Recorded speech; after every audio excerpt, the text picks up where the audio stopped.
One of the things we really wanted to talk about tonight, because you'll have all seen the advertise on the TV about Tesco Stronger Starts, and it's always about children.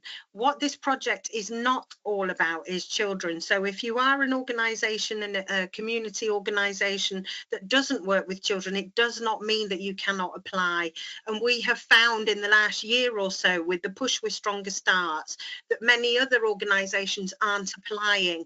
So we're starting to struggle to get applications in across the region, which is the reason why we decided we needed to have a go at doing this. So Jade, would you mind just moving on to the next one, please? Or have I missed one? So the scheme is open to schools, charities, not-for-profit, health, NHS, foundation trusts, parish, town, community organisations, anybody basically who has a constitution. So day centres, housing association, local authorities. So it is really open-ended. It is not only open to schools or youth organisations. You can't apply if you are a company for profit, and individuals aren't allowed to apply. You have to be part of a group.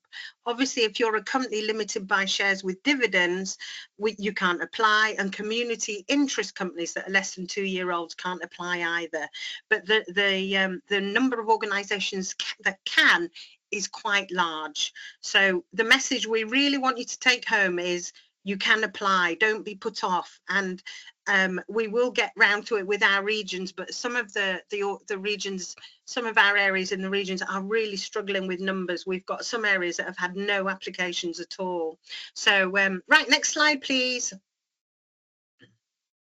So I'm going to hand you over to lovely John now. John's going to go through the application process. One thing that we neglected to mention, sorry, in the start of this, if you have any questions or anything at all, please put them in the chat. If we've got time, we'll have a look at them at the end. But seeing as how we were a bit late, what we might do is pull them all together at the end and send out an email with an answer to all your questions. So please, any questions at all, just put them in the chat, and Jade and Tracy are going to keep an eye on them for us.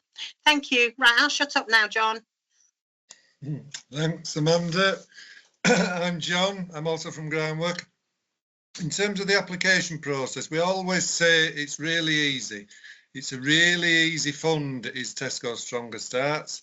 So that when you go into Tesco Stronger Starts online and go into the website, and I think it says there's two things. You can either nominate a project or apply. So you click on apply, and this is the landing page that you'll get to.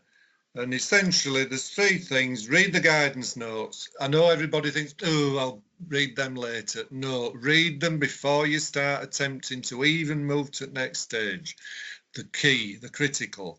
Step 2, find your local store. Now, this is the thing. It'll automatically tell you which is the closest Tesco store to your project, because you'll key in your postcode and then it'll tell you the nearest store.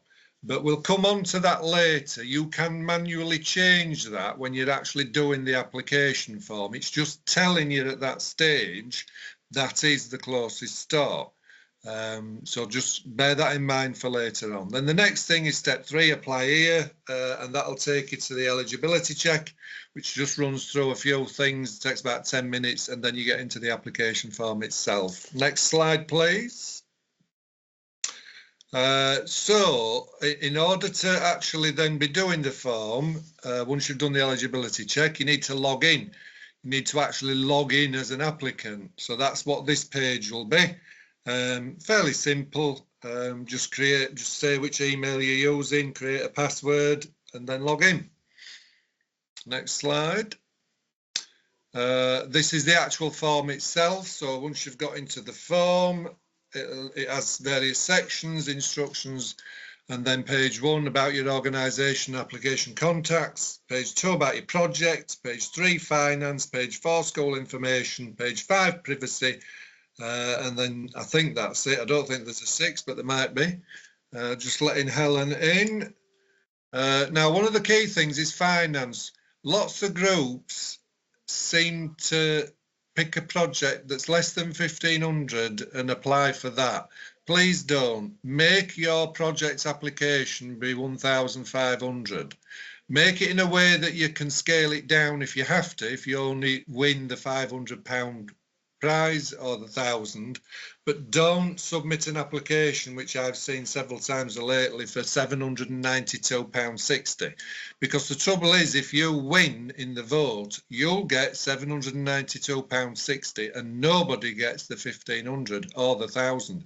It's a bit of a nightmare, and I just strongly advise all applicants to pitch at the 1,500 and then see what comes from it. Is there anything else on there, Karen? I seem to think there was one thing you particularly wanted to tease out of it. Yeah, this is a new addition to it. If you see there, you've got the top line that says instructions, page 1, 2, and 3. Now you can actually navigate and view each page, which is quite useful, because what I would say is look at the questions, have a look at them before you even start attempting your application form. See what the essential requirements are, see what documents you need, and start having a look before you actually attempt the form. Right, we've just got 2 or 3 new ones in. I think Sarah was the last one. So just looking at the application form still and the process. So essentially, there's not a lot of documents that you have to upload to the application form, but there are some.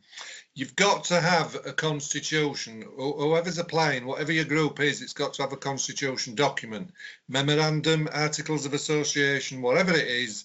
That's number 1, your governance document, and that needs to be uploaded. 2, a completed project consent form. If your project involves undertaking physical improvements in an indoor or outdoor space. Now, that's just essentially, if you're doing it on land, then you've got to have landowner's consent. That's what that one is. If you're not doing it on land, if it's just like a little sessional work or whatever, you're not actually constructing anything, then you don't need landowner's consent. That doesn't apply.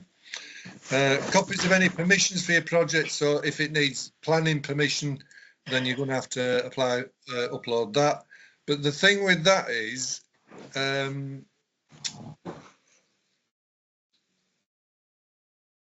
not many projects now are going to be planning permission where the most you can apply for is 1,500. Essentially, if you've got a £50,000 construction project, you're probably not going to be doing an application for Tesco Stronger Starts to potentially get in an extra 1,500 quid with all the rigmarole that's involved. Perhaps you might, so fair enough, if it suits your group to do that, you would need to upload your planning approval letter. You can't do it and then they will get it late. It has to be and then make sure you've read the guidance before you attempt to complete the contacts section, because that's quite prescriptive as to how you fill that in, as to who are the first contact, the second contact, and what supporting documents are needed for that evidence. Next, anything else on that one, Karen? I don't think so, John. I think that's kind of covered. Okay, next slide then, please. Over to me, I think, John, this one. Is it you? Oh, very good. Yeah, this one's me. Okay. Project description. This is your chance to talk about your project and tell your story. What I would recommend is what I always do. If I'm doing a bid, do it in Word first. And you can do this. You can look at the questions when you navigate the portal across that top section and copy the questions into a Word document. You've got 2 questions and 2 questions only on this section. They are project 1-line description and your 300 words to tell us about your project. I always leave the 1-line description till last, because it's like an elevator pitch. So if you leave that to last, if you've written your actual description, that will fall out of it. You want something that's going to be eye-catching and summarises your project. So just bear with me a second. Yeah, you've got 300 words to tell us about your project, and tell us about your organisation. What do you do? Tell us about your project and what will your project do? What will be delivered? Why is it needed? And what the outcomes will be as a result of your project. It's always good to for someone who knows nothing about your project to have a look at what you're writing. If it makes sense to them, it'll make sense to us, is what I would say. And in your description, you can use stats to support what you're saying, but be careful with the stats. Don't just use national statistics, use some locally based research as well that underpins and supports what you are saying. And in your elevator pitch, just make it really nice and catchy. Next slide, Jade, please.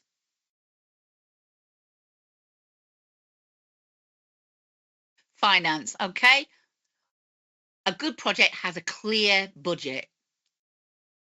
You know, use a drop down. You can use the drop down boxes each line, but don't list one chair at £25, another chair, two chairs, one chair at £25, and like group them up. If you've got 6 chairs at £25, put that and then put the total figure.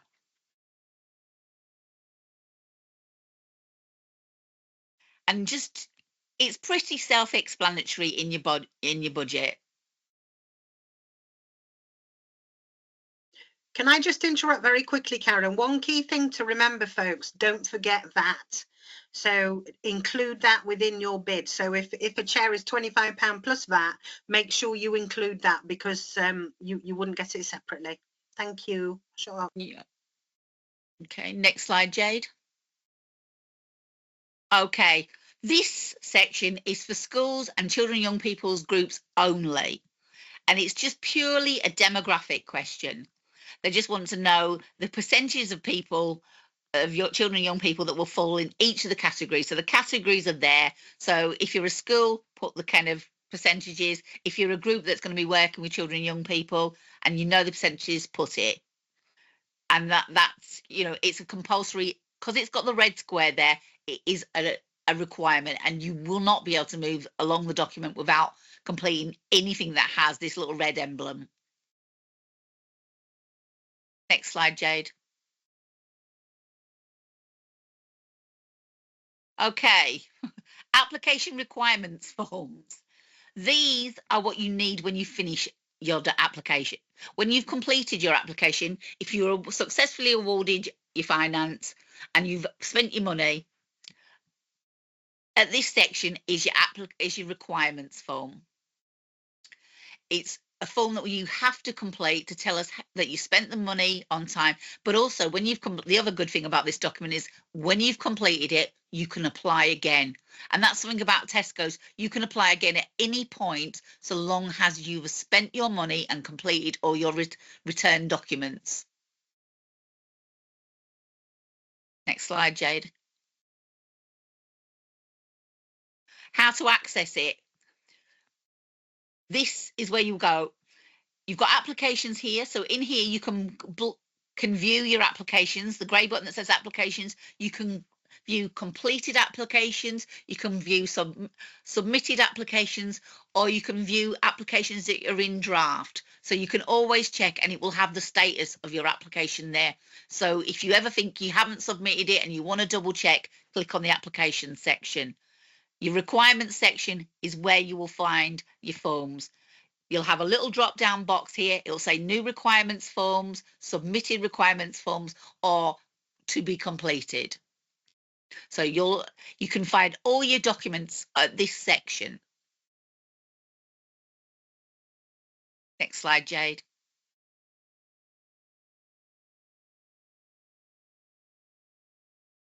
Over to you, Amanda.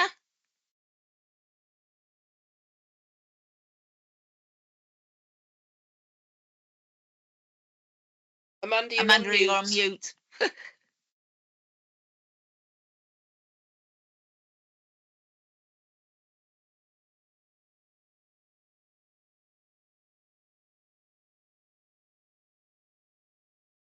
Amanda, you're on mute. No, sorry, I was struggling to find the little thing. Apologies. Right, so my area, I look after North Yorkshire and parts of East Yorkshire. My colleague Peter Murphy looks after York and Selby. Now, on these big maps that you can see, I mean, we cover the whole of Yorkshire between us, but obviously each enabler looks after patches. Now, one thing that's really important, if you are a community organisation in Market Wheaton, there is nothing to say that you cannot apply for a nearby area. So, for example, if I go to Scarborough, so we cover the coast. So we've got Bridlington, Filey, and Scarborough. If your project has people that come from Scarborough and Filey, there is no reason that you couldn't apply to Filey for the funding. And actually, the smaller ones tend to be the ones that have less applications. So, for example, I know at the moment that we have hardly any applications at all in Catterick, North Allerton, Thirsk and Market Wheaton. So as an organisation, you will have every good chance of getting into the next round. So really, that's an important message. Next slide, please, Jade. Karen.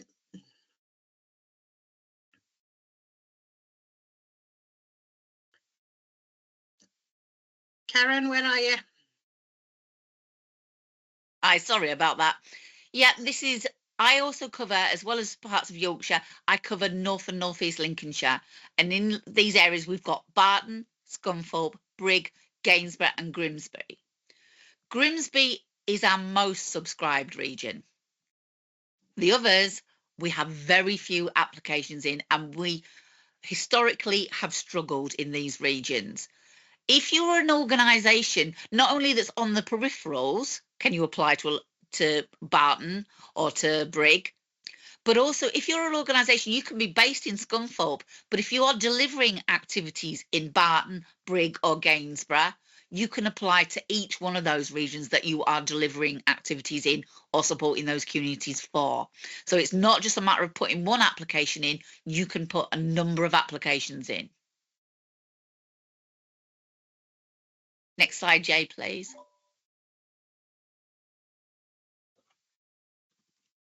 Okay, so this region, this part of East Yorkshire is covered by myself and Amanda. And I cover Beverley, Hull A, Hull B, Hornsey and Wivensey. Hull B is our most subscribed region. Now, this is back to what John says about your postcodes. If you're a community group based on Holderness Road or in that area, if you put the Holderness Road store as your nearest store, you will automatically be put into Hull B. But there's nothing to stop you to applying for Hull A, where we have a lesser number of applications. Similarly, if you're a community group in Heddon and you put, it will automatically tell you your nearest store is Holderness Road. But villages from Heddon, Preston outwards, there is nothing again to stop you applying to the Wivensey region, where we struggle every quarter to have any applications. And again, the same with Hornsey. If you're a village on the peripherals around there or just on the outskirts of Beverley, there is nothing to stop you. If you are working with residents from Hornsey or working in that kind of district, to stop you applying for Hornsey. Next slide, Jade. John, over to you, John. Yes, Bradford's not my area. It's Mandy Reeve, or some of you might know if you're in from that area. But essentially, it's the same kind of maps because Mandy has several voting regions within Bradford. 1, 2, 3, 4, 5, is it? 4 or 5, by the looks of it. But there was an interesting point that somebody's raised about the previous maps with the lozenges.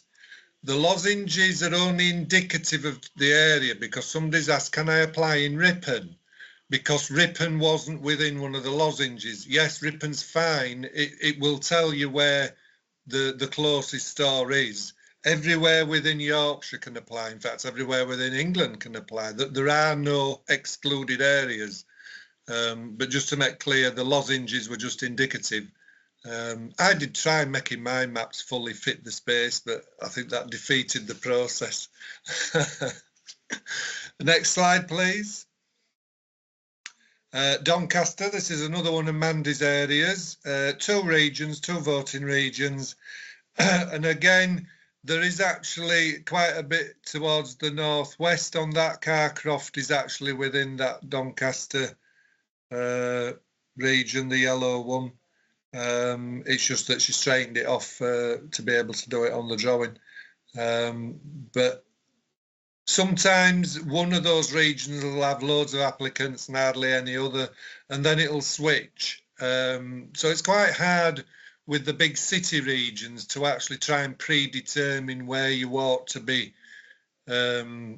choosing to say your nearest store is. It becomes more difficult when you do it in those. But your more rural locations, like Amanda and Karen have said, that is where people need to be thinking, right, where's the more plausible store to be saying. Okay, next slide. This is Sheffield again. 1, 2, 3, 4 regions, is it? I think. But just double check. Yes, it is. So to sell it short. Doncaster. Yep, Sheffield. Again, same thing. It'll swap and change as to which regions are oversubscribed and which are suddenly undersubscribed. Sometimes it's worth. We have had some applicants contact us asking where should we be saying. Do you have any particular areas that we should be applying for? So I would always say if you're in any doubt or whatever, give me a bell or an email. Okay, next slide. That's all the rest of Mandy's regions. She has quite a lot, does Mandy? Various ones in Calderdale, Kirklees, Barnsley and Rotherham. But Barnsley as a district is split into different places, although Maltby, something I think has gone wrong with Mandy's transpositioning there. Maltby is over on the other side of Rotherham, so just ignore that little grey circle. But you get the gist, and as per the Ripon point, all the bits of green in between the circles are still eligible. It would just be wherever the closest store is within that. Next slide. And these are my regions, not all of them. I do have the whole of Leeds proper, which is similar to the other ones where you saw them just coterminous, whereas these are my tricky ones: Garforth, Castleford and Hemsworth. Perpetually, perennially undersubscribed. At the moment, Hemsworth has no applications, and I'm pretty sure there's at least 2 people in today that are Hemsworth region. So anybody who's wanting to do an application for a Hemsworth project, that's a thumbs up. Needs to get it in. The deadline is the 7th of November for the next round. And again, various places on the east side of Wakefield within the main urban area, they'll tend to put the store that it automatically says for them, either Sandal Road, Barnsley Road in Sandal or wherever. And actually, they'd be much better if they switched it and put the postcode for the Hemsworth Superstore, or even one of the Castleford stores, say at Whitwood, because of how they are undersubscribed. There's more applications in Castleford. I think I've 2 at the moment, but again, not 3 still. Garforth, there's 1. And same thing again, East Leeds, don't plump for one of the stores in Halton in Leeds 15. You might want to choose, and I think it might be Rachel that's in, not sure, one of the Rachels anyway, an LS15 project. You're going to be lumped in with the dozens of projects in the Seacroft area, so it could take you a long time to get picked, whereas if you applied pretty pronto for Garforth and put either Garforth or Swillington is the closest store. Swillington might work. It might even be the closest store, depending on where you are in LS15. But they're my three. And then the other one I have is Batley and Wakefield. It's called Batley, but it's essentially the whole of Wakefield main urban area and Batley. But it's all focused on the Batley extra. So all the votes pile in Batley. So if you're a project in little eastern part of Wakefield, you've not much chance if you're up against a vote in there. So again, give us a bell, contact me if you're in any doubt. Okay, next slide, although is that mine done? Yeah. Turn my mic off this time. Okay, so once you're feeling enthused, you're feeling confident with your form, you've filled all the bits and pieces in and you've submitted it, you'll get an automated response with a reference application number. It's important to keep this because you'll need it again at the end of the project. So the application will then be assessed by the central grants team. If they have any questions, say you forgot to send your constitution or your bank statement, or you didn't put two separate people, they'll get back to you and ask for more information, and then it will go to a shortlisting, which is what we as enablers do. So we're in the process now of shortlisting for this round, which will mean from November, 3 projects per store will go into store for the next 3 months. So once your application is in the system, you don't have to do anything at all. You'll be contacted by Groundwork UK. That's then out of our hands. But prior to that, if you have any questions or queries, or you just want to double check anything, please don't hesitate to contact any one of us, because we're here to make sure that your projects are funded and that you're supported as much as possible to get into the right stores. We get almost a daily list of projects that are coming through, so we know exactly what numbers we're looking at, so we can make suggestions. So the next deadline for applications, they call it a hard deadline, is the 7th of November. So if you would like to get one in, please do bear that in mind, or else otherwise you're going to be waiting for at least another 3 months. Now, I think we've done very well and we finished earlier than we anticipated. So we might be able to look at some of the questions that are coming up. Yes, we're going to share the slides and we're going to share the questions. These are our email addresses, but we will also in the feedback form that we send around put all our phone numbers in, so that you've got us all that way as well. My friend Tracy is on there, but my name isn't on there, so either one of us are here to help, and the same across the patch.